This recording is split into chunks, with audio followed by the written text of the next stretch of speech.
Can you recognize the pudgy, scowling figure entering a strange laboratory just outside Moscow? Gods, follow me. If you don't, then you know nothing about the Cold War, for this stocky fellow is the Mr. Big of the Iron Curtain. Here we are, Excellency, the laboratory of the Crimson Dynamo. How I hate this Professor Vanko, and fear him. But Vanko is the world's greatest expert on electricity, so I must regretfully use him and not liquidate him. Ah, Comrade Leader, I am honored by your presence. Stop lying, Vanko. I am aware of your arrogance. You think you're the cleverest man in the nation, even more ingenious and important than I. I? More important than our glorious leader? Surely you jest. I never joke, Vanko. But I'm not here to match wits. You're supposed to give me a private demonstration of some new scientific discovery. Get on with it. Advance, Your Excellency. First, I must don a peculiar costume. Peculiar? You look ridiculous, Vanko. Like a human dynamo. Ah, precisely what I am, comrade. I'm all wired up to perform electric miracles. You'll be, shocked at my powers. After spending years experimenting on myself, I now have the ability to control electricity in any of its forms. Step this way, please. Iron Man, by Leonard's beard, you have lured me into a trap, Vanko. Get him. Nonsense. Tell your guards to lower their weapons. That figure is a mere robot, operating under my remote control. I simply press a button, and he shuffles forward. But why towards me, you idiot? Iron Man will destroy me. Or is that what you want? To assassinate me? Well, we are nervous and suspicious today. No, comrade. I am merely demonstrating what I can do to Iron Man. The robot exploded. Exactly. At the push of a tiny button, my rheostat emitted enough volts of electricity to short-circuit every electronic contraption Iron Man possesses. This is what I've been slaving for, Comrade Leader. A chance to prove I'm the most powerful man on Earth. You shall soon have Iron Man's real head. Excellent. And I shall reward you handsomely for it. By removing yours.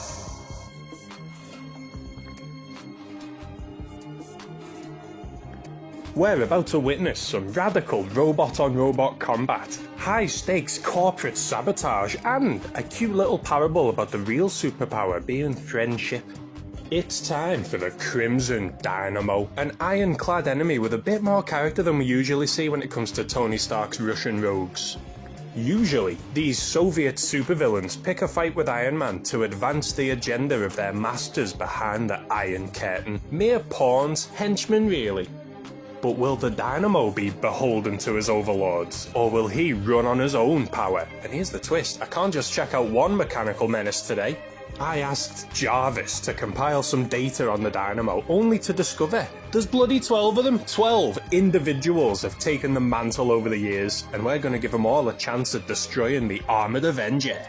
So let's get the show on the road. Let's get this blood-red robot rampage started. The original Scarlet Soviet, Anton Vanko, first appears in Tales of Suspense. 46. Look how cool his costume is. He looks like a steampunk red Power Ranger.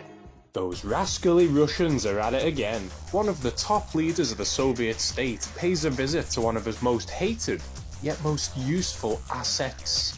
The bombastic Dr. Anton Vanko, the world's leading expert in electricity. The usually self-serving scientist has invited his leader to showcase a device that's sure to heat the Cold War right up. Using his galvanizing genius, Vanko's developed an electronically powered super armor that can disrupt anything in Iron Man's arsenal. In fact, all machinery is now at Vanko's mercy. This Crimson Dynamo can control or destroy all technology with the flick of a switch, and he's done all this only to prove how badass he is. Anton offers to travel to America and finally dispose of the Iron Curtain's Iron Cretin, and the big boss sees a way he could finally be free of both the Armoured Avenger and his hated underling. Hard cut to the US of A. Stark Industries is testing a new rocket ship. The whole gang's here. Happy Hogan, Pepper Potts, and she's looking cute with them freckles. But where's the boss man? Tony has to miss the launch because it's more important Iron Man's there instead, just in case something goes wrong. And maybe we should add clairvoyance to Tony's power set, because he's right. The Crimson Dynamo is also in attendance, using his electromagnetic mastery to cause havoc with the launch. The rocket nearly crashes hard before the Golden Avenger steps up.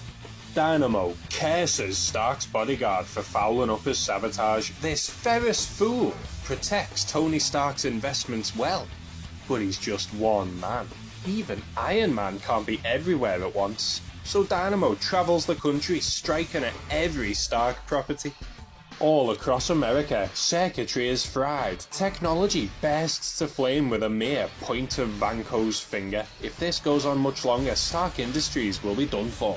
And it's not just Tony's business getting ruined, his reputation may soon follow. Senators in Washington theorize Stark himself is destroying his plants, a suspected communist double agent who made the US depend on his weaponry, only to leave them hanging mid-Cold War.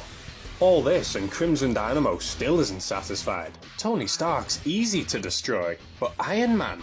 Now there's a challenge. Dynamo quits the cloak and dagger tactics and storms the Stark Research Center, guns blazing, eager to spark out the Armoured Avenger.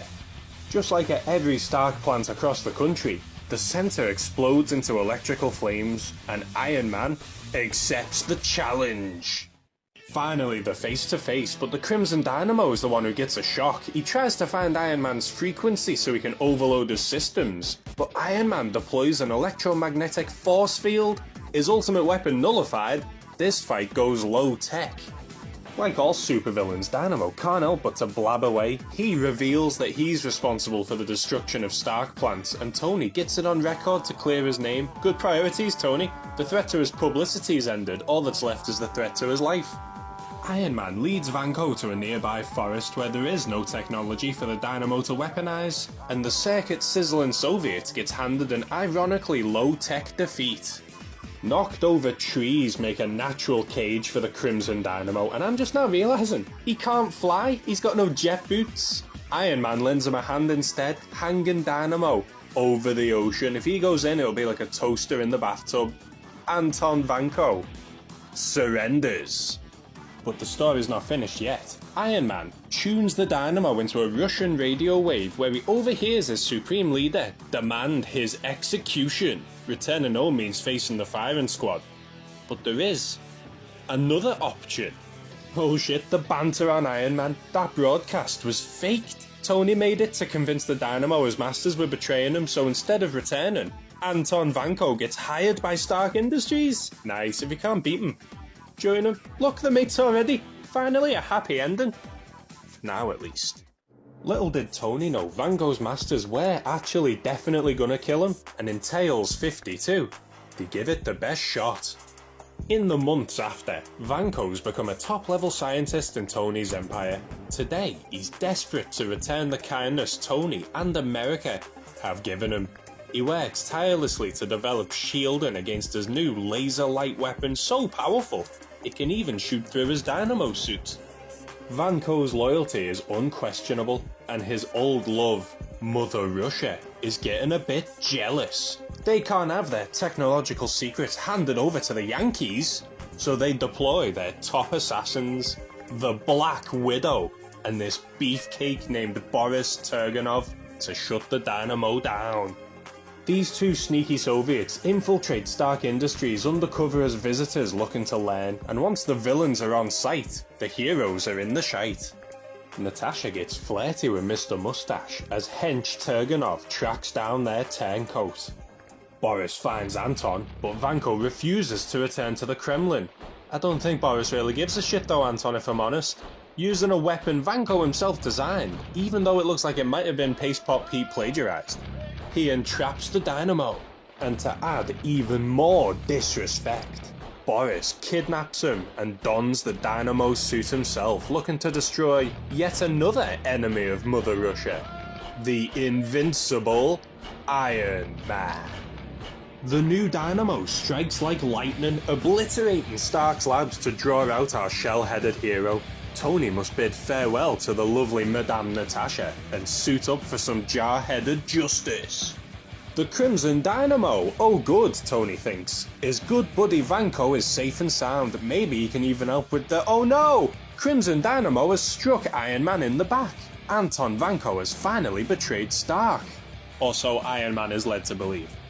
With Vanko and Iron Man taken care of, the Russians' only remaining target is Anthony Stark. Both Iron Man and Vanko are smuggled to the Soviet sanctuary as they depart to assassinate Tony, and when Iron Man reawakens, he finds the true Dynamo and realizes what's really going on. Boris blasts away at the Stark plant to destroy Vanko's super laser weapon and to draw the big man himself out in the open, and he gets his wish. Obviously no one knows Tony's Iron Man, but the Armoured Avenger returns, now knowing who he's dealing with. Just as before, Dynamo can't affect Iron Man. One armoured jab is all it takes, and oh shit, no, I'm wrong, sorry. Iron Man thinks he's won, but Dynamo blasts back unexpectedly. These two seem more evenly matched this time. But it's Boris who gains the upper hand when the suspiciously seductive Black Widow puts herself in danger to distract Iron Man. A power surge leaves the hero thunderstruck. Is this the end of our shell-headed hero? Not if Anton Vanko can do anything about it. Vanko grabs his laser light weapon, a ray gun he knows can penetrate the Crimson Dynamo armor, and he lights the room up. Thankful for the trust, the friendship Stark had given him, Vanko dies in a burst of energy, taking Boris and the Dynamo suit with him. You know what? Vanko was a great character. He was a smart character. He didn't get caught up in honour or revenge. He did what was best for himself and was a genuinely good bloke in the end, wasn't he?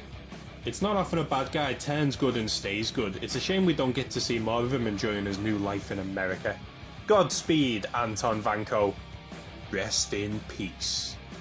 Meanwhile, we're going to check out Dynamo 2. Boris Turganov. He takes up the metal in Tales of Suspense 50... oh, hang on, we've just watched him die. Third time's the charm. The next Dynamo debuts in Iron Man issue 15. Really? But he doesn't see red until Iron Man 21. And we've read this issue before, so we won't be here long. Unicorn! Tony's lives, both business and personal, collide when his company revitalizes Cord Industries, headed by an out-of-her-depth heiress named Janice Cord. Sadly, being in love with sweetheart Janice isn't all that Stark has to worry about. Enter Cord Industries' head scientist, Alex Niven, a techno-genius to rival Stark himself. The burn is slow on this one, as Niven is shown repeatedly to be working after hours. That's suspicious enough. But then we see Niven isn't just a business rival for Tony, now he's making moves on Stark's lady. Looks like a kiss is as far as it goes, cause it's Tony that Janice loves. But Alex has nothing nice to say about Mr. Stark. Maybe he's just jealous the woman he wants is getting tickled by that mustache instead. Does Alex actually fancy Janice, or is it another part of his plot to usurp Stark? And though he obviously hates Tony, he's got equal hatred for Iron Man, and his secret late-night work will make the robotic warrior scrap his pants. Finally, in Iron Man issue 21, we get a look at the new Scarlet Cyborg. Can you guess yet who might be the man behind the machine?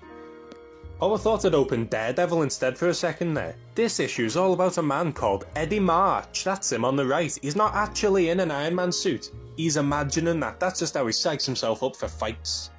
Here he is. Eddie's a top boxer and #1 Iron fan. Shellhead's heroics inspire Eddie to fight on no matter how bleak things are, like now where his opponent's kicking his ass.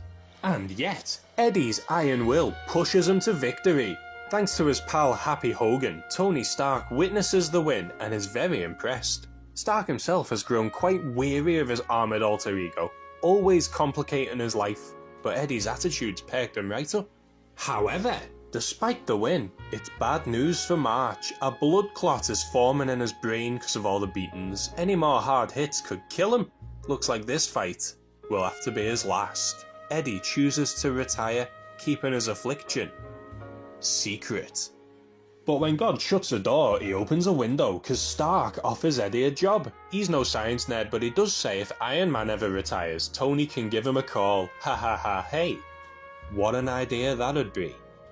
On his way home, Stark drives by the Cord warehouse just in time to hear a scream. It's Janice. There's trouble about. So Iron Man suits up. Who? What are you? How did you get into my factory? Stay away from me. I'll scream again if you come closer. Keep still, you little fool. You don't understand. Maybe you'll have better luck explaining to me. Iron Man? Built-in flying jets shrieking, each one of thousands of micro-circuits perfectly powering his fabulous armour. Iron Man streaks into his strange suited foe. You have the advantage as far as identities go, Red.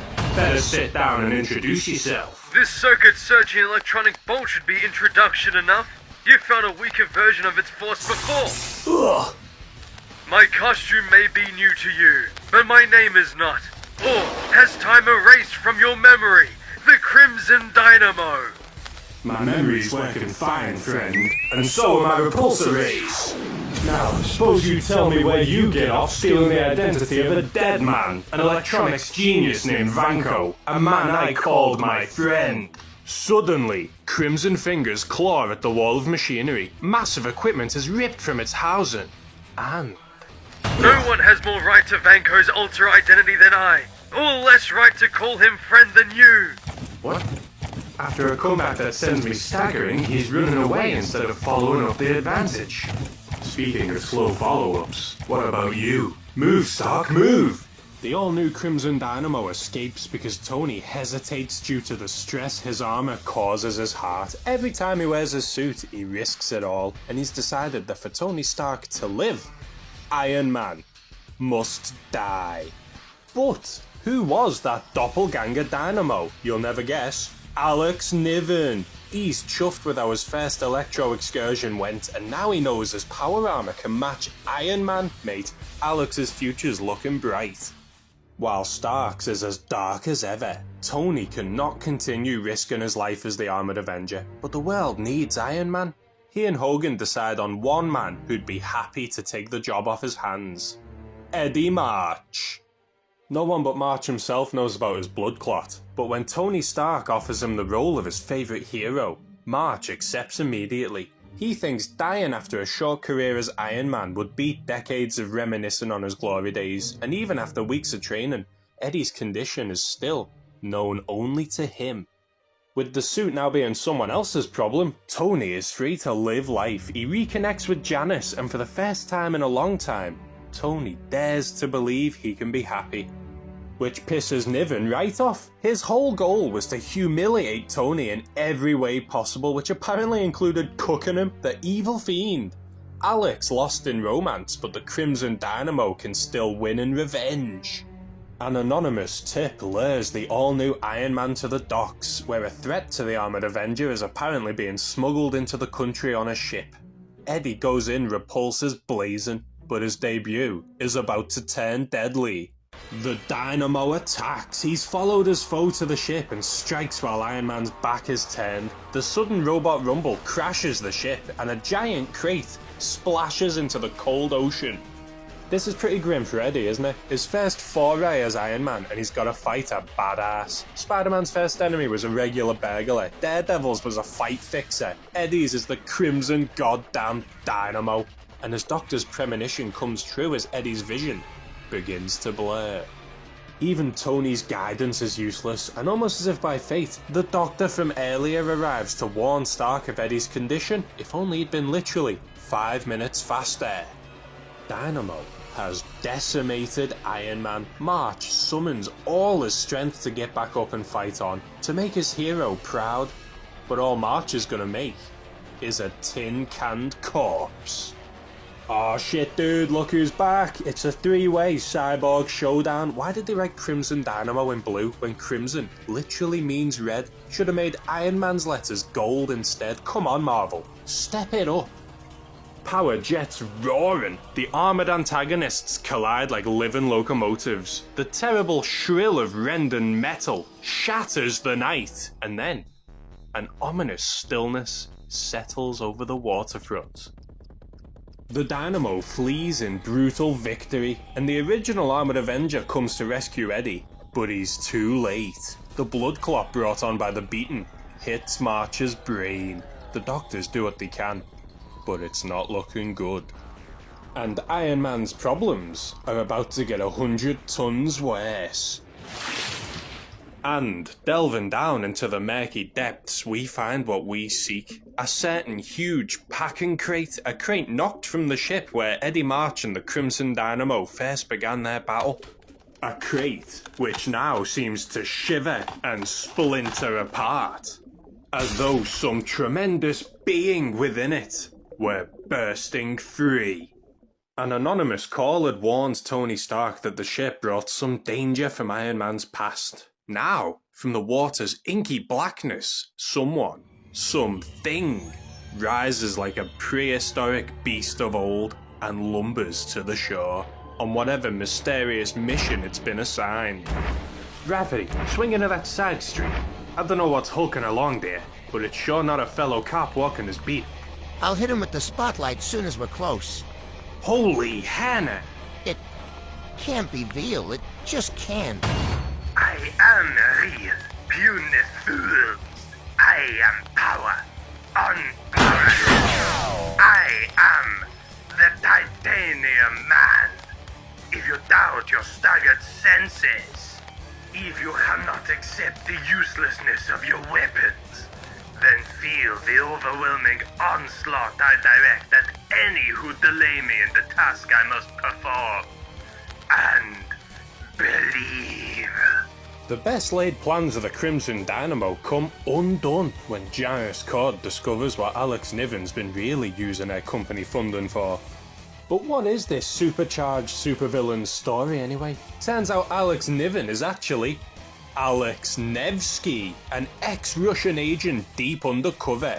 Niven was once the student of Anton Vanko himself, assisting with designing the original Dynamo suit, and he had only admiration for his teacher. Until Vanko turned on Mother Russia. After his defection, all of Anton's old allies were disgraced, suspected of treason. Nevsky was forced to flee his country too, exiled thanks ultimately to Tony Stark. And so he dedicated his life to slaying the Golden Knight. But in his quest to destroy Tony Stark, perhaps he genuinely did fall for Janus. It started as a play to wind up Tony, but he genuinely does care for her now. He wants her. He needs her. The earth trembles for her. Oh, hang on. That's not his love causing that tremor, is it? Titanium Man! Boris Bolsky has been sent by Russia to retrieve their disgraced Dynamo by force. The Russians have been watching the exiled Alex. They've seen what he can do, and they want it for themselves. Titanium Man is going to drag him back to the Iron Curtain so he can combine the powers of both the Dynamo and the Titanium Man into one glorious super weapon. Dynamo can't handle Badman Boris, so he instead desperately tries to run away with Janus. But here comes Iron Man. Titanium's trail of destruction led him right to the Soviet showdown, and this time, it's the true Avenger beneath the helmet. Iron Man believes Dynamo and Titanium Man are working together, using Janus as bait or a hostage. But Dynamo genuinely is trying to save his love. Finally, Janus gets them both to listen, but before they can team up, Titanium Man puts the pedal to the metal with a barrage of his disintegrating I-beams. The ironclad antagonists survive, barely, but Janus Cord is killed. Why does Boris always go for the civilian casualties? This is 3 times now. The woman both men loved dies, and Nevsky blames Iron Man. His interference has murdered Janus Cord. No, it wasn't the Titanium Man. Clearly Iron Man's at fault here. Come on. Crimson Dynamo swears bloody revenge. Niven limps off as Iron Man clashes steel to steel with Boris Bulski. Tony wins the fight, but at a cost even Stark would consider too high. This'll annoy you. Avengers issue 130 not only has Dynamo and Janus's murderer Bulski, they're suddenly mates! What? Let's see how. The Avenger known as the Swordsman is dead. The Avengers hold a funeral for their fallen friend in Vietnam. A scream pierces the air. Even in mourning, the Avengers assemble to kick some ass. And who do we have here terrorizing the locals? Titanium Man, Radioactive Man, not the one from The Simpsons, and the Crimson Dynamo. Dynamo even starts talking shit to them. Apparently, when America pulled out of the Vietnam War, this land became controlled by the Viet Cong. And now, down here, these 3, known collectively as the Titanic 3, own the streets. How did this happen? Well, after the last clash with Iron Man, Dynamo somehow convinced Titanium Man to join him on the run for Mother Russia, and after how they treated Boris last time we saw him, I don't really blame him. Radioactive Man joined up as well, loving the idea of freedom, and the trio now work with the Viet Cong to secure amnesty while still being bellends. All the Avengers can do is leave. Any fight here will cause political discourse, but just you wait till these guys are back on American soil, then they'll get it. Before departing, the Avengers tour a local town where they happen to be seen by this sharply dressed psycho, the Slasher. He's a supervillain too, and he's just spotted the Avengers. They must be after him. How's he gonna get out of this one? Slasher lies to the Titanic 3, claiming the Avengers are here to arrest him illegally. You were warned, Avengers. Now the Kong crew are gonna disassemble you. Ballsy Boris goes right for Thor, my god mate. But our Dynamo remembers the death of Janus. It's yet another solid steel slugfest. The fight finishes when the Vision blasts Slasher, revealing the jewels that he had claimed he hadn't stolen, and cluing the Titanic 3 in that they've been deceived. With no reason to continue battling the heroes, the Titanic 3 abandon the scrap. And finally, we come to Iron Man issues 73 and 74, the final hurrah for Alex Nevsky and his blood-red battlesuit. A high-tech city hidden within a Vietnam mountain known as Shangri-La gets 2 unwelcome guests, one of which is Roxanne Gilbert, mate, it's Firebrand's sister. Christ, we're getting some good cameos in this video, aren't we? Kidnapped by these mysterious Iron Man enemies, the 2 run the risk of exposing the hidden city to the world, so it's to the dungeons with them. Roxanne isn't the only Stark acquaintance in Shangri-La. Alex Nevsky now works for these inhospitable isolationists due to the Titanic 3's dealings with the Viet Cong, and through Roxanne, he senses a chance to lure Iron Man into the deadly grip of the Dynamo. The idea of finally crushing his foe is too tempting for our Dynamo. Not even a confrontation from his teammates can change his mind. They're teammates, not friends. At long last, Crimson Dynamo will have his revenge. Dynamo fails to convince Roxanne to summon Stark or his Golden Guardian, so he instead has her freed, knowing that putting her life in such danger will bring his repulsor-wielding rival running. And that it absolutely does. Iron Man senses Roxanne's distress signal and splits the sky, rocketing to save her. Tony's lost a love before, he'll be damned if he's gonna let it happen again. Everything goes according to the Crimson Dynamo's plan. He unleashes the full fury of the Hidden Fortress's arsenal. Iron Buster missiles lock onto the Armoured Avenger. But Iron Man's too good for the machines to keep up. He outmaneuvers the rockets, and when they blow up against the rocks of the mountain, the hidden city of Shangri-La is revealed. This must be the source of Roxanne's signal, but whoever mans this hidden fortress is mean enough to blast missiles at an Avenger. But if they want to fight, mate, they've got one now. But still, long-range weapons, hiding behind a computer screen. This is not how Alex Nevsky wants to win. He put in all that effort to depose Tony Stark. He constructed a Dynamo suit more advanced than even Vanko, the world's leading expert on electricity. He's gonna finish this fight Iron Man to Iron Man. Dynamo's got the home advantage here. He knows these mountains and all the weaponry they hide, like a smokescreen that blinds our shell-headed hero. These two are the pinnacle of weaponry in the Marvel Universe. Two titans clad in steel, using all kinds of gadgets to beat the shit out of each other. Neither seems to get the upper hand in this clash. They're evenly matched. So the Crimson Dynamo stops playing fair. He grabs a rocket launcher from a citizen and takes aim. The people beg him not to, screaming that the raw power will decimate their city sanctuary. But the Dynamo doesn't care. He shoots, and the city bursts into hellfire and screaming. The Crimson Dynamo begins to escape, but these people need help. So of course our golden gladiator, our knight in high-tech armour, abandons the chase to save the innocent. The Dynamo escapes Iron Man and flies back to the Titanic 3 with his tail between his legs, but that doesn't mean he gets away with this. Crimson Dynamo's destruction of the hidden city also destroys the Vietcong's confidence in the Titanic 3. The commander of their military has Dynamo, Radioactive Man and Titanium Man deported to their countries of origin, where the exiled, disgraced Alex Nevsky is executed for treason. This dude, what a piece of shit. What a great villain. He really took the title Crimson Dynamo and made it synonymous with treachery. Alex's plan to defeat Tony in every aspect of his life puts him on a high level of villainy. He didn't just want Iron Man dead, he wanted to pervert every aspect of his enemy's life. It was a bit dumb how he blamed Iron Man for Janice's death when it was clearly Titanium Man's fault, but he was so obsessed with hating the hero, I can see it being justified.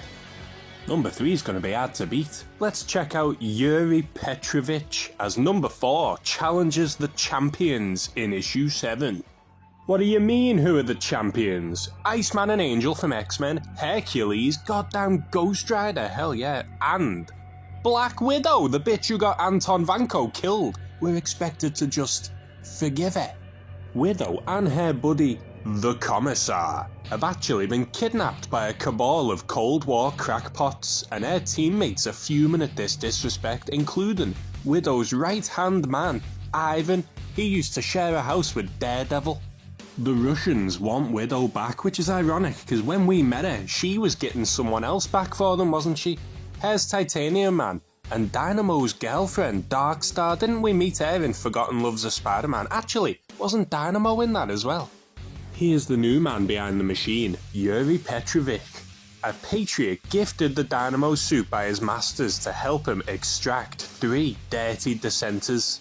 Widow, the Commissar, and his own father, Ivan. Our 2 Russian robot rascals know that the champions won't let them just walk away with their Widow, so the comic crew draw first blood by attacking them early. Crafty dude. Winter has come for the champions. There must be something about the Dynamo suits that make the wearer fearless. Number 3 talks shit to Thor's face, and now 4 flies right at Hercules. And holy shit, they actually win! Goddamn Ghost Rider was there and the champions still got beaten. Their only hope now lies in the hot-headed Iceman, so they're a bit screwed. Bobby Drake missed the fight because he was guarding Ivan as they tracked their abducted allies. Iceman and Ivan close in on Widow and Commissar, but they'd best get a shifty on because the Soviet Cyborg and his Sinister Squadron are here. Bobby melts like snow beneath the raw power of the Dynamo's brigade. Black Widow demands to know what the villains want, and to Ivan's horror, Dynamo tells them. Russia wants Widow and the Commissar, but it's Dynamo who wants Ivan. Time for some fugitive father-Soviet son bonding. Are the champions cool? Some of the individual members are, but it's a very mishmash team matchup. Oh shit, they're waking up. Champions rally, so our winter renegades grab the hostages and run. The Lady Darkstar has powers tied to a dimension of dark energy, a dimension they use to teleport the champions into a trap miles beneath the surface. These guys just can't stop winning today. This bit's grim. Dynamo tells Titanium Man to stop making everything about communism, and Boris says he's gonna tell on him when they're back in Russia. Titanium Man is a grass. Yuri just wanted to face his father, the man who apparently left him for dead.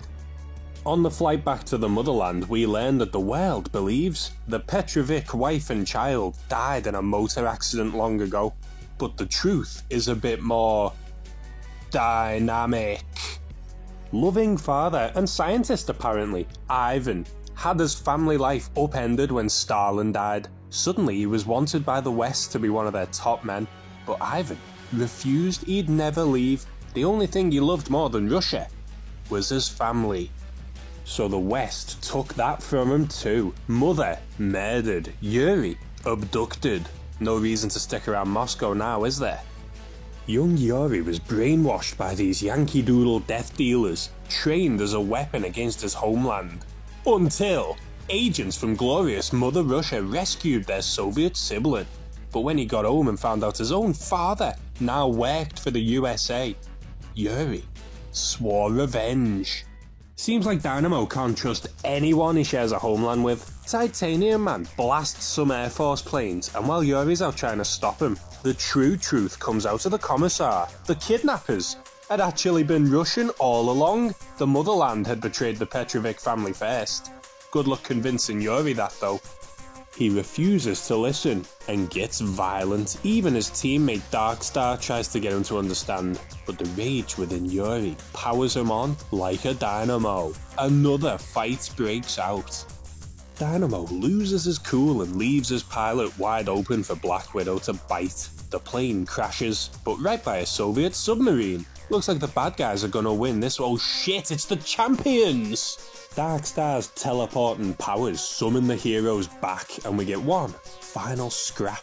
Darkstar sees her boyfriend Yuri for the man he truly is when he tries to murder the Commissar, so she sadly takes him down hard with Dark Force. His lover has abandoned him. His father doesn't even really know him. All the Dynamo has left is anger. He flies away, promising them that they haven't seen the last of the Crimson Dynamo. But he's full of shit because it is the last we see of him. We don't see Ivan Jr. ever again. It's pretty weird to me that Ivan's son was Dynamo. I've read loads of Daredevil with Ivan and I'd have never imagined this. Cool idea with the betrayed son thing, but overall undercooked because we only got one adventure with him. Number 5 has a proper Russian name, Dmitry Bukharin. Iron Man 109 shocks Tony's system, and hey look, Darkstar's back. Russia seems desperate to get its own Avengers initiative going, because once again, Crimson Dynamo is doing the team-up thing. The Soviet super soldiers defend the motherland. And this newest Crimson Dynamo seems to be a genuine patriot to Russia. After the trial of the disgraced Yuri Petrovic, Russia's leaders bestowed the Dynamo suit upon Dmitry as an honour. He wears the red with pride as a hero to the people. And just like the rest of the Dynamos, he's got balls. Look here, he absolutely bullies the Hulk on the cover of issue 258.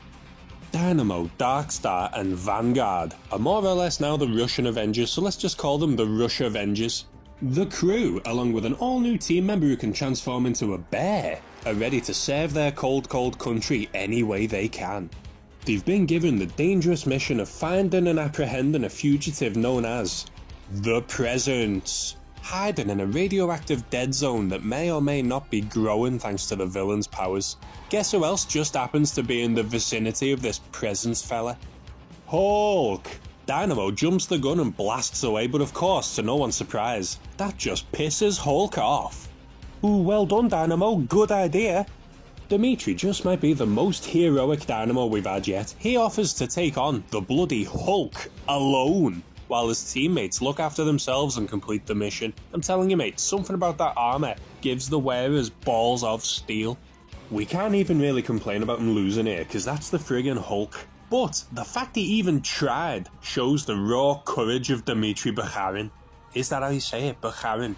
That's how I'm gonna say it. Banner eventually calms down and Darkstar uses her Dark Force displacement to teleport Dynamo home. Oh, so his crew have his back, that's nice. Marvel team up 7 has our Redhead all healed up and in a news report fighting off both the Human Torch and Black Panther. Both at once, go Ed lad. It doesn't really explain why though, but the fact he isn't next seen in prison is enough to tell us he was doing what he believed to be right, and who knows, maybe he won. X-Men vs Avengers has Dynamo front and centre, mate. No way, is he a main character? The world's mightiest heroes have finally got off their asses and decided to arrest notorious mutant terrorist Magneto, a man who famously sunk a Russian submarine in, I think it was X-Men issue 150, and apparently destroyed a Russian city with a volcano once. Jesus Christ, Magneto. Remember when I said Dynamo's team has his back?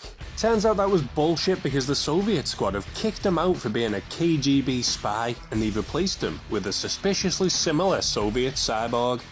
Don't get excited, that's not Boris Bulsky. This time, the new Titanium Man is this little weirdo here, and Dynamo needs the old band to unite once more to avenge the Soviet people. Avengers advance upon Magneto, but friggin' muties, man, I swear to God. They travel in packs. The X-Men refuse to let Magneto pay for his crimes. Now it's a super standoff, and it's about to become Mexican. A Mexican-Russian stand, you know what I mean. The Soviets also arrived to bring in the mutant terrorist. With all 3 power packs claiming custody, this powder keg is about to blow. I'll send a free no prize to anyone who can name every character here. Our 2 ironclad Iron Foes are up here blasting away. Hey, where is Iron Man anyway? Oh, never mind, it'd be stupid bringing him to arrest Magneto, wouldn't it? The Avengers only really beat Crimson Dynamo because they cheat. Captain Marvel short-circuits his suit and Captain America gives him a good bash. But then, when the X-Men start to bail with their magnetic murderer, Avengers and Soviets call a truce. Is it time for a Marvel team-up? Oh no, and people say the Soviets are the bad guys. The Avengers' Dr. Druid brainwashes Darkstar into trapping her own teammate. Very villainous for an Avenger, innit? But our brave Dimitri still has enough fight left to talk shit about the heroes interfering in government business. Magneto and the X-Men escape human justice, and the Avengers are left looking silly. Come on gang, you let some filthy muties make fools of you. The Avengers are out. But the Rush Avengers aren't done yet. The creepy gremlin within the Titanium Man suit snaps Darkstar out of it, but after a defeat so humiliating, so demoralizing, how can we go on? Know what we need? A motivational speech. The floor is yours, Dynamo. Oh, Nikolai. I swear the Avengers shall pay for this indignity. The Avengers have much to answer for, Vanguard. It was not bad enough that they refused to turn the fugitive Magneto over to us. No, they attacked us and allowed the accursed X-Men to spirit Magneto away. We must apprehend those outlaws and expose the Avengers for the craven mutant lovers that they are. Dynamo, we are mutants as well. You have something against mutants? No, Ursa, not at all. I merely meant that the Avengers aided the kind of outlaw scum who are responsible for the worldwide anti-mutant madness, of which we are all victims. Let us never forget, comrades, it was Magneto who sank the submarine Leningrad, heartlessly killing all aboard. Magneto who destroyed the city of Volcano, using his powers of magnetism to birth a volcano in the city's midst. He was brought before the World Court to face those charges once, but he escaped before justice could be dealt. Such villainy must not go unanswered. The Soviet people must be avenged. We must find Magneto and execute him. Piggybacking off the Avengers comms, the Russians realise Magneto's hiding in the city of Singapore. They track down the X-Men and those filthy gene freaks are in for it now. The mutants refuse to hand over their terrorist, so continuing the tradition of unhinged bionic bravery, Dynamo blasts Wolverine. This incarnation alone has challenged Avengers, Hulk, and now Logan. wild. The Super Soviets strike at the X-Men, but the Dynamo is through playing nice. His laser beams pierce the ship to shit, sinking the vessel. Ah crap, here come the Avengers as well. This part is not going to plan. The Dynamo's rampage of Russian revenge is finally halted by none other than his own teammates. His disregard for life and the pursuit of vengeance gets him once again booted from the Soviet squad. Looks like from now on, this Dynamo runs alone. In Captain America issues 352 and 353, these backstabbing little dorks get what's coming to them. Ursa Major, Vanguard and Darkstar want to defect to America just like Vanko did, and they beg Captain America to help them do it.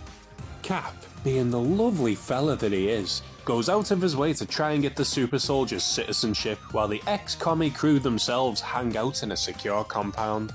Eventually they're approached by the red, white and blue boy for a test of their might against America's greatest heroes, Iron Man, Thor and the Vision. One final fight for old time's sake. But these Avengers are more like Earth's murderous heroes when they obliterate the trio. But why? Why would the Avengers do this? Because this isn't the Avengers, bitch. Crimson Dynamo's got some new friends. An all-new cabal of communist crusaders have beaten the old guard into dust. Absolutely incredible work, fellas and lady. Supreme Soviets, assemble! But there's no bloody way Captain America is going to stand for this shit in his own home. He knows the malicious motherland is behind this, and he's going to go find out why. Cap gets an uncharacteristically warm welcome from the Ruskies. Their own super patriot, Red Guardian, gives him a tour of their wintry wonderland as Cap awaits a meeting with the heads of office. All the people of Russia love their superheroes. Or is it all a show to put Cap on edge? The spontaneous parade turns into a riot as a mysterious monster attacks Cap and Guardian. A huge blob of shadow strikes, but it's not our star-spangled saviour it wants. The monster absorbs Red Guardian and vanishes into smoke, almost as if it was targeting the Russian warrior. Whatever the hell it was, it's not long before it strikes again, only this time it's got a real fight on its hands. Even with their leader gone, the Supreme Soviets strike, and their weird robots analysis speaks that the beast is composed of dark force. It also detects Red Guardian's life force within the monster. The robot gets absorbed as it investigates, and Dynamo is soon swallowed also, as the monster deflects every attack from the steel-suited Soviet. With every member of the superior Soviets absorbed, the monster again begins to fade, but Captain America wants answers. He too is willingly absorbed, and within the monster, he finds the Super Soviets, the ghosts of the dying Darkstar, Vanguard and Ursa Major, have used the Dark Force to steal life energy from their soon-to-be murderers. But friends or not, Steve cannot condone murder. He convinces the trio that if they killed the Supreme Soviets, they'd be just as bad as they are. Dimitri's lucky that Captain America is such a great guy. And it all works out because, I think, the energy that they did absorb was enough to revive them. Good job, Cap. And the lesson here is, if you're gonna try and kill someone, do it properly. Aw shit dude, it's Armor Wars. Feels like it's been ages since we've seen Iron Man properly, so let's get back to our roots with a good robot rumble. Iron Man has been on the warpath recently, picking fights with every armoured adversary he can find, villain and hero alike. He discovered that villains have been using Stark tech that he created to run amok, and so he's been out kicking ass reclaiming his tech so it can't hurt anyone anymore. So guess, just guess, who has been using Stark tech? Only our two favourite Robo-Russians, Titanium Man and the Crimson Dynamo. Both are warned by the Russian government that their old foe Iron Man has been hunting armoured adventurers. Stark is going to come for them sooner or later, but as high-ranking Russian agents, the Kremlin cannot allow their best weapons to be disarmed. They want to plan a counter-strike. But the Titanium Man says hell no. This gremlin has always mistrusted his government, only ever aiding it by coercion or because it advances his own plans. Dynamo's patriotic pursuits don't convince the little man, but that doesn't mean Titanium Man can't still be useful. Dimitri's tour as the Dynamo ends in 1 week. He's 1 week from retirement, but he's still got time in his career for one more backstab. The KGB plot to use Titanium Man as bait for Iron Man, so that Dynamo can win Stark's cyborg showdown. Gremlin thinks he's safe in his hidden hideout from both the KGB and the Armoured Avenger, but he's about to get drafted into the Armor Wars anyway. The Dynamo is to deploy only after the Metal Men almost kill each other, so he can dispose of the winner like a broken toy. And though he's no stranger to cold-blooded murder, Dimitri seems hesitant. Maybe his dreams of retirement are making him wistful. Bam bam ba-na-na-na-na-na-na-na-na. Iron Man crashes in on the Titanium Terror, unexpected thanks to his radar-proof armour. Stealthy, yeah, but not nearly as powerful as usual. Iron Man has to play it safe as he battles the Gremlin. Meanwhile, Dynamo takes flight, hoping his two iron adversaries will just kill each other for him. Oh, but that damn crafty Gremlin set traps outside his sanctuary. Dynamo goes down and Tony is alerted to his blood-red rival's arrival. Gremlin accesses his armour, so Tony decides to fight smarter, not harder. Iron Man swoops outside and catches Dynamo out, feinting with a repulsor, then hitting him bloody hard. With Dimitri weakened, Tony, ironically, shocks the shit out of him, fusing his circuits and making the Crimson Dynamo just a big metal winter coat. Stark finishes off the Gremlin Titanium Man with brutal efficiency, and the motherland is down its two transistor-powered titans. But funny enough, not for good. Russia must have just had another Dynamo suit stored away somewhere, because here, in Soviet super soldiers, Dimitri's Dynamo makes his true final flight. The Supreme Soviets, Moscow's mightiest heroes, continue to fight for their Russian masters. Dimitri has asked for an extension on his tour of duty, probably because he didn't want to end on defeat by Iron Man. But the Kremlin has a mission, an assignment that only their most dynamic danger can handle, and he must handle it alone. The head of the GRU, hang on a minute, Glavnoy Razvedavitoy. They sound like Doodle Bob's talking. Anyway, the head of defense in Russia, Valentin Shatilov, needs Dynamo to head to the American metropolis of New York City to track down a very important missing Russian agent. Boris Bolsky, the original Titanium Man. But when Dynamo departs, we find out that Valentin does not have Dynamo's best interests at heart. This assignment is all a plot designed to tarnish the good name of the Crimson Dynamo. Nevertheless, Bakharin is good at his job. In New York, he successfully tracks down what he believes to be the remains of Titanium Man, entrapped in a teleportation matrix prison. But when Dimitri tries to free his ally, he finds more than a few robotic roadblocks. While Dynamo's a team player, Titanium Man has made more than a few enemies. The Green Liberation Front, 6 wearers of similar supersuits to Bolsky, guard his prison. And the last thing they want is their Titanium Tyrant on the loose. Dynamo's powerful, but he can't handle 6 Titanium men at once. There's only one way out of this mess, heaven help us. Dimitri swallows his better judgment and unleashes the Titanium Man. Being trapped within this teleportation matrix has made Boris even more unhinged than he ever was before. He brutally murders his wardens and shows the Crimson Dynamo there's no man inside Bolsky's armour left to extract. Dynamo confronts Bolsky, and even though he knows his mission was to retrieve his fellow countrymen, he's decided this lunatic needs to die. For the first time in his life, Dimitri goes against orders, but he still does so for the good of Mother Russia. New York's finest tried to get involved, but come on fellas.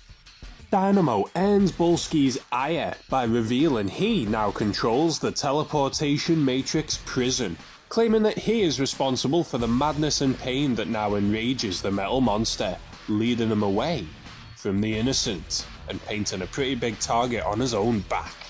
But once they're airborne, Dynamo reactivates the Matrix, once again entrapping the mad Titanium Man, returning him safely to Russia. But the damage has been done. All America saw was two robot-powered Russians tearing up Brooklyn. The name of the Dynamo is slandered, his heroic career ends in disgrace. All according to plan, Valentine lets Dmitri walk free, for it's the Dynamo name that's ruined, not his own. And the government still has a use for Mr. Bakharin, a new tour of duty and a new super identity. Airstrike. Dmitry Bakharin was more Russian Captain America than Red Guardian ever was. Every move he made was in the best interest of his homeland. Never once did he betray his country. In fact, his country betrayed him, first by making him work alongside filthy mutants, and then setting him up against Bulski.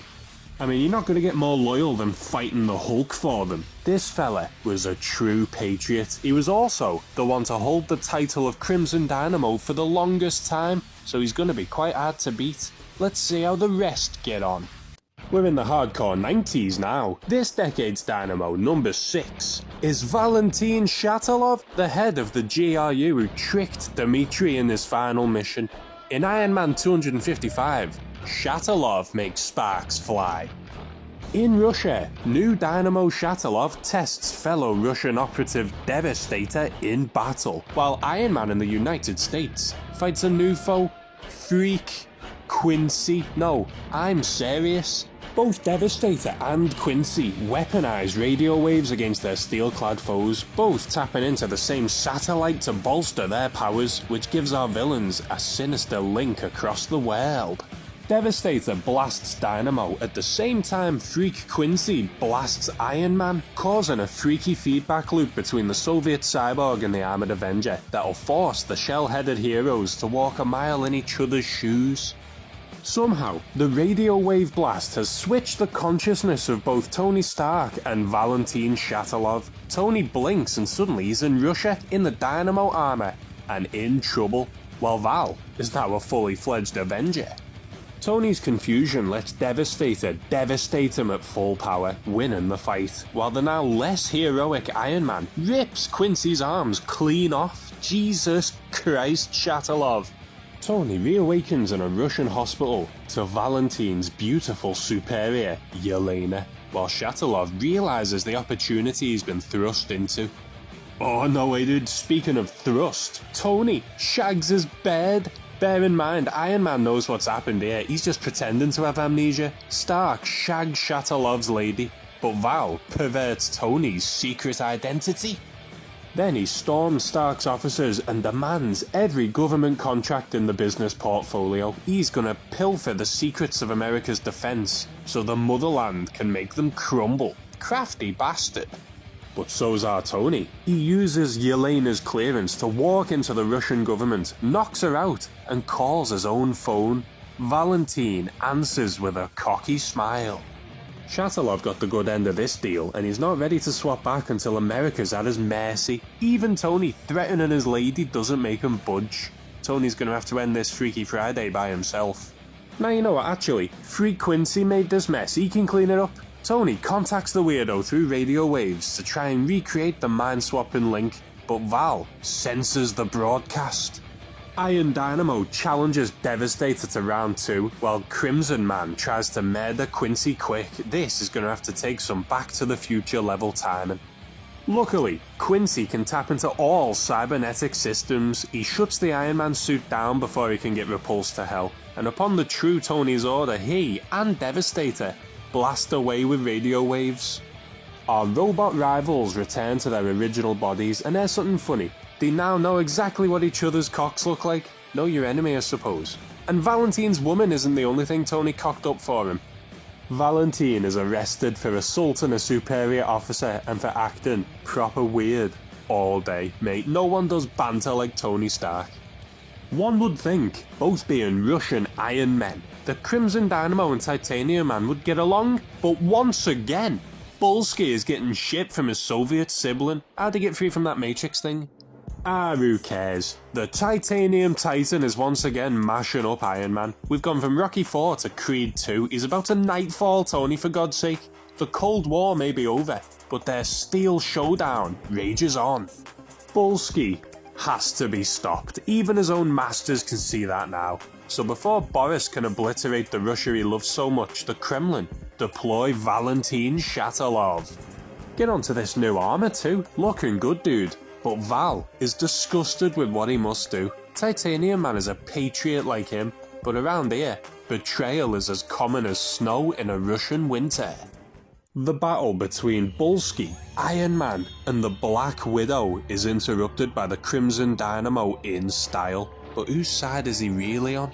Val demands that the violence on Russian soil ceases immediately, but his fellow countryman tests his mettle by claiming all he's done was only to preserve his Russia. Both steel-clad Soviets only want what's best for their motherland. Both believe that their current leaders are too soft, leading their beloved country to ruin. To Titanium Man's plight, Dynamo can relate. But he can't condone the destruction. He tries to take Bulsky in peacefully. Big mistake. Now Shatilov must stand beside a capitalist and a traitor against his own countryman. But even against two Avengers and the Dynamo, Titanium Man crushes his foes. He strikes a blow to Crimson Dynamo and rockets his way to escape before Iron Man can stop him. But that blow to Val hurt even more than it looked. Even through the high-tech suit, Shatilov's leg is broken. The man can fight no longer. He needs Iron Man's help, but not in the way you'd think. Russians are a proud people. If the villainous Titanium Man still claims loyalty to the motherland, it must be a Russian who saves the day and defeats him, not some American crusader. Valentin never revealed Tony's identity out of respect, and in return, he asks of one final favour from Stark. Let's call this Crimson Dynamo 6.5. Tony Stark. Wearing the armour of his old enemy, Tony takes on Titanium Man disguised as Russia's armoured adventurer, patching Valentin's voice through to complete the effect. The two Russian robots tear each other apart for ages, almost ripping Russia to bits at the same time. But Titanium Man's superior firepower and titanium will push the Dynamo to the brink. Tony would die fighting here, but Valentin has a better idea. Overriding Stark's manual control of the red weapon, Valentin supercharges a reactor blast that obliterates Bulsky and his armour both. An omnipowerful burst of energy that blows the whole battlefield to hell. Like a nuclear detonation, it took a bloody nuke to finally take down Boris the Merciless. Tony Stark is livid at the blood spilled, but Valentin takes full responsibility for the death of his comrade. He defeated the titanium monster at the cost of everything he believed in. And Bulsky's death, though necessary, was unauthorized. Shatilov's superiors dishonorably discharge him and seize the Dynamo suit. And Valentin Shatilov loses everything he had left. Another absolute patriot, though much more short-lived, he manufactured Dmitry Bukharin's downfall, only to turn himself into an even bigger disgrace. But hey, what a cunning soldier. He wasted no time in trying to put Russia ahead of America with every opportunity. He was alright, we just didn't get enough of him. And after all we've seen so far, being the Crimson Dynamo to finally put an end to Titanium Man deserves a medal at least. Lucky number 7, our newest CD must have realised how badly Iron Man villains get treated, because he instead debuts in Captain America issue 42. A bloke named Gregor Valaski very briefly wears the red. He jumps Cap out of the blue, and really, shouldn't this kick be enough to kill Captain America? Wouldn't this take his head off? Dynamo's mysterious partner also kicks Cap in the face. Bad day to be Steve's chin. Nick Fury? Is this Dynamo an agent of S.H.I.E.L.D.? Nah, Fury was undercover. He betrays Dynamo later and saves Cap. This Dynamo is pure henchman, nothing really to him, and we only see him the once.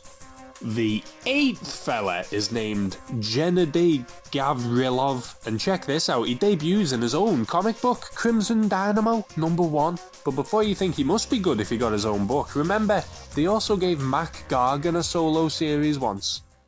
Gennady, or Gennady, I don't know how you pronounce it, is a Russian teenager who thinks he's smarter and cooler than everyone else. He gets in trouble at school and is transferred to somewhere he can't make trouble anymore.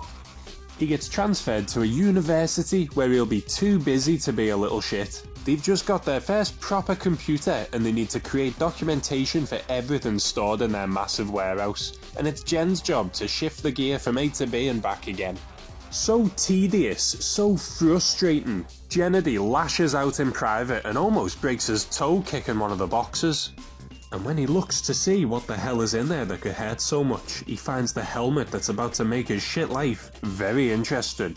The head of the Crimson Dynamo, a spare prototype designed by Anton Vanko himself. He tries to use it as a bike helmet when he scooters home, and he accidentally activates the Soviet systems, summoning the rest of the suit to awaken. Stored at an old KGB lockup, the headless power armor comes to life, terrifying the guards. The next day, they're actually desperate to get rid of it. They make a deal with sinister wannabe supervillain Devereaux to take the suit and sell it on the black market. But at the same time, Government Inspector Jennings of the USA arrives to check out this old Soviet base. The Russians need this suit gone before Jennings finds it, and Devereaux is all too happy to take it. Only one problem. Gennady activates the helmet and thinks it's a VR headset, is screwing around with the control helmet, gives him something new to do at nights in his bedroom. But it also sends the rest of the armor on a rampage. The empty suit starts smashing the Soviet base to bits, receiving and homing in on the signal from the headset. Agent Jennings joins the Russians in trying to fend off the rogue robot, but the Dynamo suit was built to match Iron Man, for God's sake. No chance. Then Gennady digs himself even deeper. He finds the heads-up display and can finally see what the rest of the metal monster's up to, but the mug just thinks he's found the video games. He just thinks he's playing COD or something, but Devereaux knows this is no game. The black market dealer demands Gennady stop and return the helmet, but I suppose Jen just thinks he's on live chat. Nah mate, there'd be more jokes about your mum if this was an online lobby. Gennady refuses to stop playing, and Devereaux has no chance of halting the Dynamo. So the headless android runs rampant across Russia.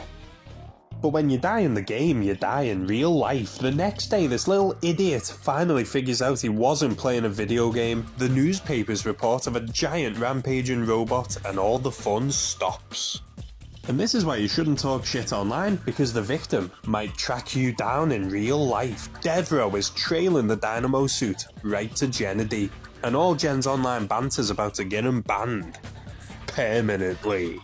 All through this story, Gennady's messaging some American bird, but it's not been relevant until now. He asks his pen pal Angelica for some advice, and she suggests finding the suit's creator. We know Vanko's been dead for ages, but Gennady doesn't. So he travels to Anton's old workplace to find a solution. Sadly, so did Devereaux and his goons at the exact same time. What a fun coincidence. Luckily, Agent Jennings uses the Dynamo suit's visual feed and gets in contact with Gennady to reveal Devereaux's face to him. And knowing that that's the guy he just saw in the lift, Gennady knows he needs to get the hell out of here. Back in the warehouse where he believes he's safe, Gennady gets in proper contact with Jennings. Jennings wants to help Gennady, but they'll have to meet up in person to keep him safe. All the while, the Dynamo armor is leading Devereaux right here. The agent reveals the truth of the Crimson Dynamo suit to its new controller, and says he's got a mate who might be able to help solve this Soviet crisis. Tony Stark, the invincible Iron Man. But you better suit up quick, Stark, because Devereaux's men have already tracked Gennady down. Jen manages to get on his helmet and blast sound waves at his assailants, and he manages to escape. Devro had the warehouse surrounded by thugs, and all Jen has is the helmet, yet he still gets away. Don't know who the worst character is here, Gennady or Devro.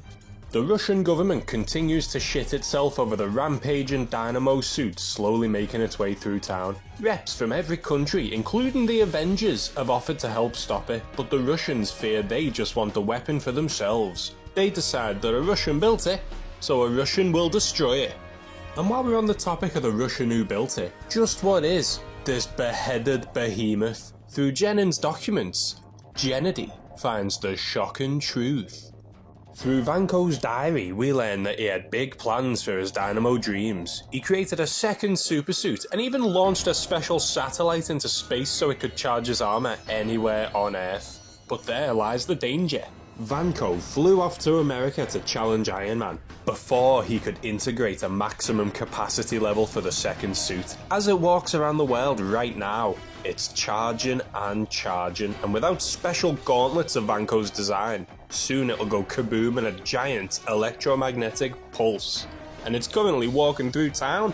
Shit indeed. Finally realising how much of a screw up this kid is, he considers giving up. But that wouldn't make a good story, would it? Iron Man himself contacts the kid and cheers him up a little bit.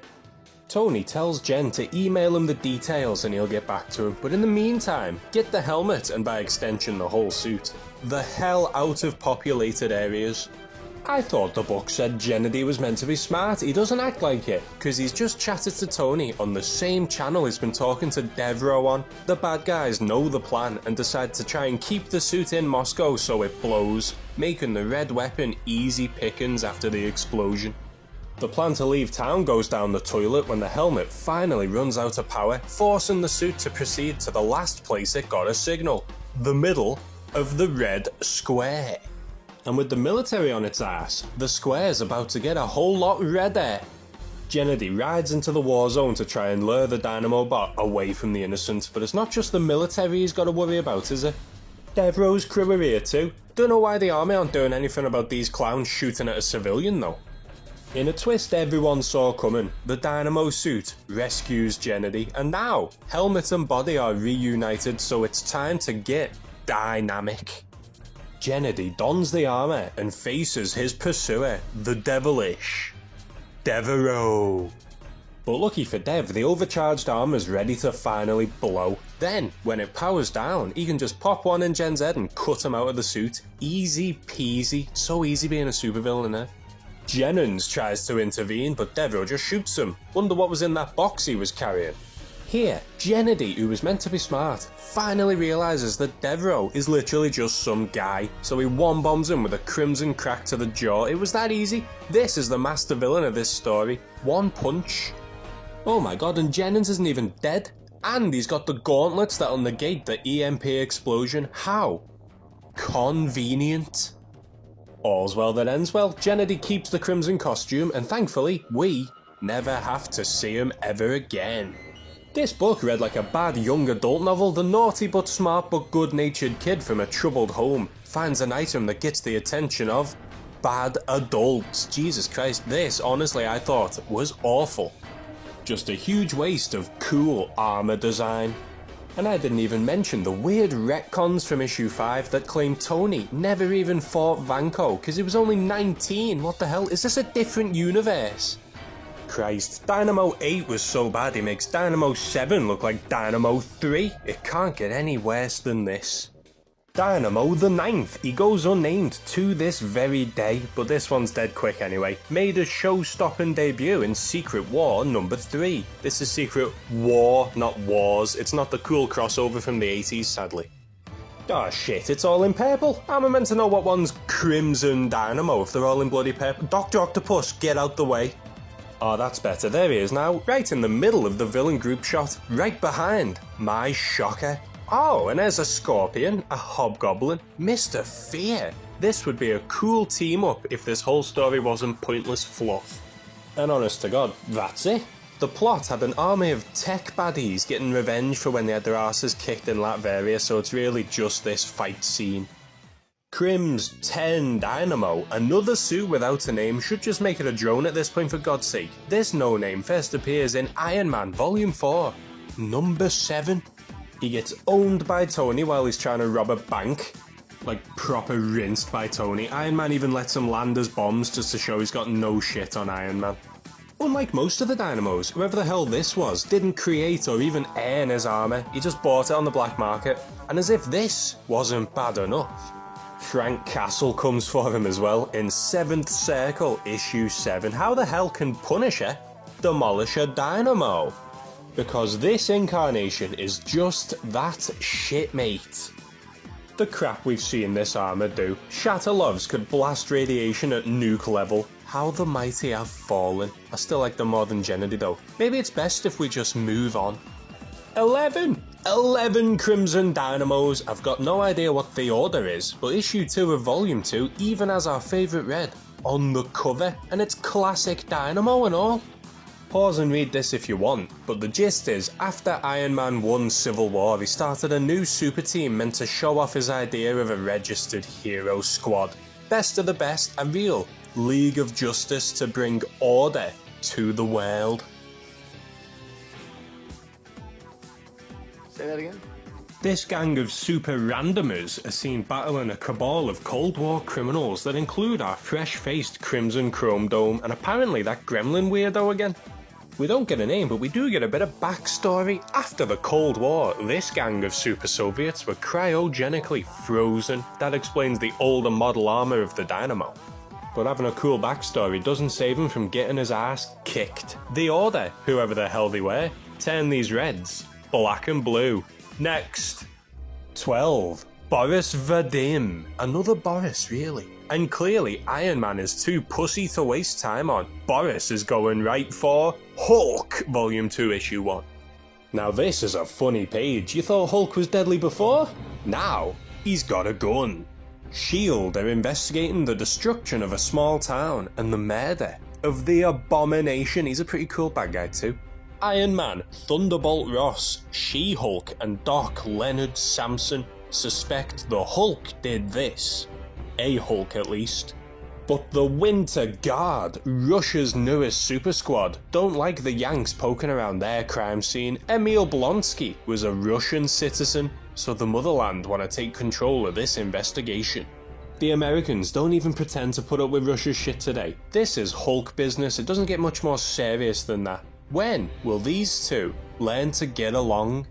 Not today. The funny thing is, whoever takes control of the case will have to lead the charge in battle against the culprit, so aren't they more or less fighting to see who gets to fight the Hulk? Screw it mate, let the Russians have it. Modern Iron Man.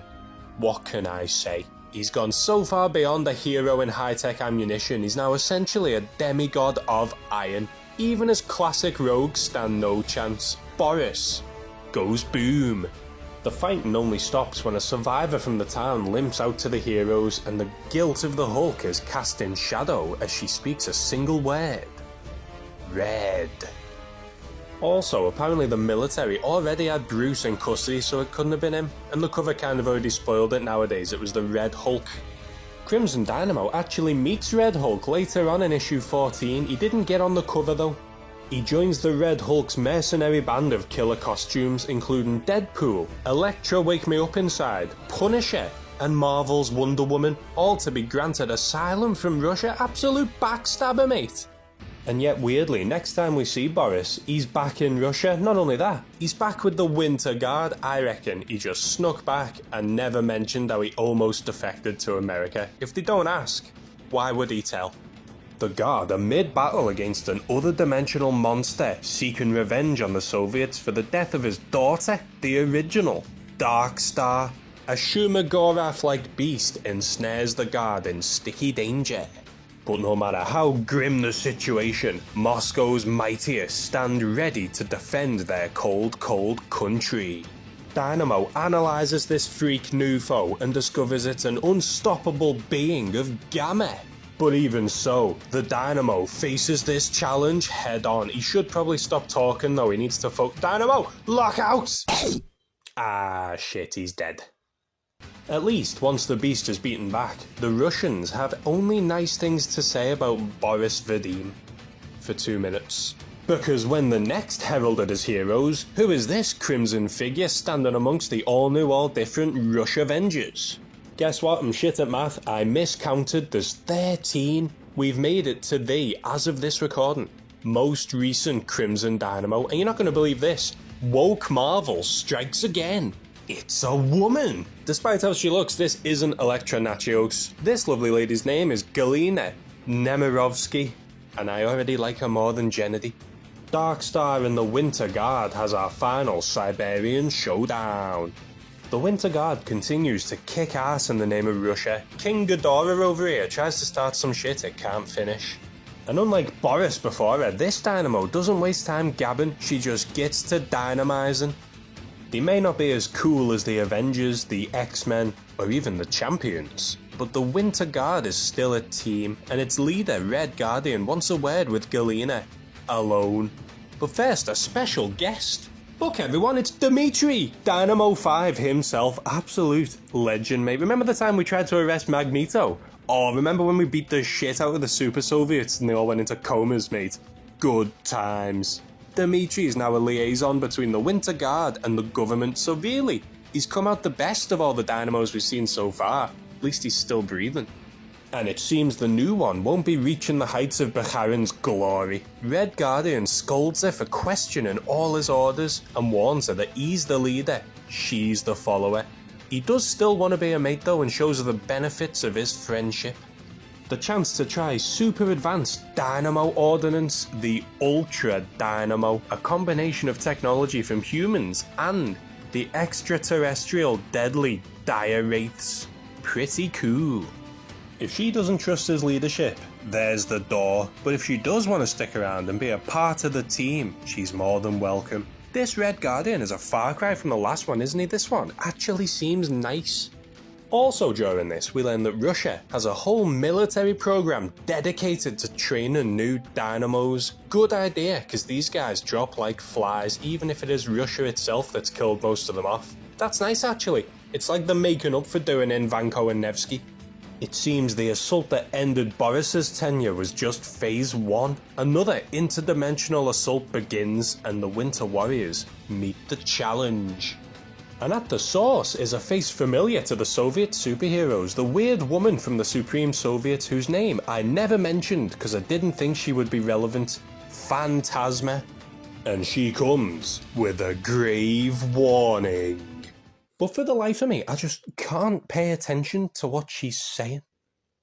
But whatever the hell's going on, the Winter Guard stand ready to fight evil.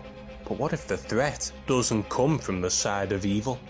The Protectorate, Vanguard, Starlight, and that's not Titanium Man, this guy's called Power Surge. Don't worry, I've never heard of him either. Before we get any Super Soviet showdowns, we get a tiny bit of character development for Galina. She speaks to Darkstar about the importance of not facing evil alone. Even in Russia, teamwork does indeed make the dream work. The Protectorate make themselves known, and the Winter Guard don't really want to fight the fellow countrymen. They suit up, hoping to talk the other heroes onto their side, leaving Phantasma at the base with Dmitry to heal up. Vanguard is pissed off because after the death of his sister, the original Darkstar, the Guard replaced her as if she was nothing. The Protectorate are on an important mission hunting a galactic fugitive, but they'd rather do it alone than accept help from the disrespectful ex-teammates. And while they fight, we learn that the fugitive they hunt was Phantasma herself. Dmitry catches her hatching alien eggs of the deadly Dire Wraiths. She's played the Winter Guard as fools to distract her hunters so she can spearhead an invasion of the motherland. She was sexier as a human. The superheroes do figure out what's going on and rush back to base before Russia is invaded. But are they perhaps too late? Their bosses aren't answering the calls. Where is Dmitry? Get excited! The best Dynamo has returned for another tour of duty. He looks awesome, dude, like he's from Warhammer or some shit. With the key man behind the machine once again, these aliens are in for a shock. But now that we've got classic Crimson Dynamo, poor Galina is demoted to guard duty. The Winter Guard beat back the insidious invaders and Russia once again praises its heroes. but some come out of this fight looking better than others. Galena is replaced by her armoured ancestor Dmitri, and she's jaded as hell with the business of heroism. Russia praises the Winter Guard, not knowing about the skullduggery and political backstabbing they trade in, and Lady Dynamo puts her mind to other adventures, like killing Iron Man. Almost every Iron Man villain we cover is involved in this era of Tony's life. If I have to see that Skull and Crossbones cover one more time, alongside seemingly anyone Iron Man's ever looked at funny, Crimson Dynamo is drafted by the dangerous duo of Ezekiel Stane and the Mandarin in a plot to finally murder Tony Stark for real. This time it'll work, I promise. I should use this page as a checklist. Son of a bitch, there it is! Invincible Iron Man 516. Again. Ah dude, girl power. Lady Firebrand's red hot rampage doesn't get a warm welcome from our Armoured Avenger, but Firebrand won't burn alone. You know, chicks before dicks and all that. No way dude, they gave the Dynamo suit tits and long hair, so you know it's defo a woman in there. Oh my god, Marvel. Anyway, like I said before, Iron Man at this point is a golden god in stainless steel, but before he can kick their asses, some robot guards do it for him. I think she survives this, she is wearing armour after all, but as far as I know, that's it for Galena. For the only female Crimson Dynamo, she wasn't very impressive despite constantly insisting that she was. The second another option come along, her team chose the other one over her. Maybe Red Guardian's just sexist. She did keep questioning his orders, and in this job, that could be life or death. Tell you what, she bloody turned evil right quick, didn't she? The second life doesn't go her way, she decides sod it and Briggs bad. Hilarious that they gave her tits and a shapely figure though. This design, it's actually quite cool. So, now that we've seen every member of the Crimson Crew, we need to decide which ones were the best. I'm not going to rank all 12 because loads were just one-offs, but let's see my top 3. No point in mentioning though that the worst for me was easily Gennady. At number 3, the man, the myth, the legend, Anton Vanko. The man who started it all. He was smart enough to create the armour himself in secret, and smart enough to see what was best for himself, defecting as soon as he could. Then, he was noble enough to die for his new friendship. Absolute legend. Coming in with the silver, Alex Nevsky, the quintessential evil Crimson Dynamo. He was, before all else, an Iron Man villain, dedicating his life to destroying every facet of the Armoured Avenger, never realising how similar the two actually were. And then, at number 1, Dmitri Bakharin. What can I say? He held the title longest for a reason. He turned the Dynamo into a true hero for the people. Every move he made was for his country, a true patriot, and the balls on him. He challenged Avengers, X-Men, Hulk. He did not give a shit, mate. Who was your favourite Dynamo and why? Comment, cause I wanna know. Now finally, let's address the elephant in the room. Every time I've talked about Iron Man bad guys, I've had one resounding complaint. The way the men behind the masks change like the wind. And no Iron Rogue embodies this more than the Crimson Dynamo. We looked into Spymaster. There was about 3 of them. Reasonable. Firebrand. My god, there was 6. I think having a new foe in the same armour only hinders the characters. It stops Iron Man from building up any real enemies because there's no history. You can't have a story like Kraven's Last Hunt if the hero's only fought the villain once. But that being said, there must be a reason Marvel keeps bringing back Crimson Dynamo, more than just a sick armour design, I mean. Phew, that was a long one, wasn't it? Nice one if you watch the whole thing. The grimmest part of all is we know it's just a matter of time before Marvel introduces a 14th Crimson Dynamo, rendering all my work here obsolete. Marvel, please, I'm begging you. Oh no, wait, before you go. YouTube wants me to try this membership shit and I need ideas for what I could do that would make it worthwhile. I've set it as low as I could and all, £2 English. So tell me what yous would want that would make that worth it. A nice one once again.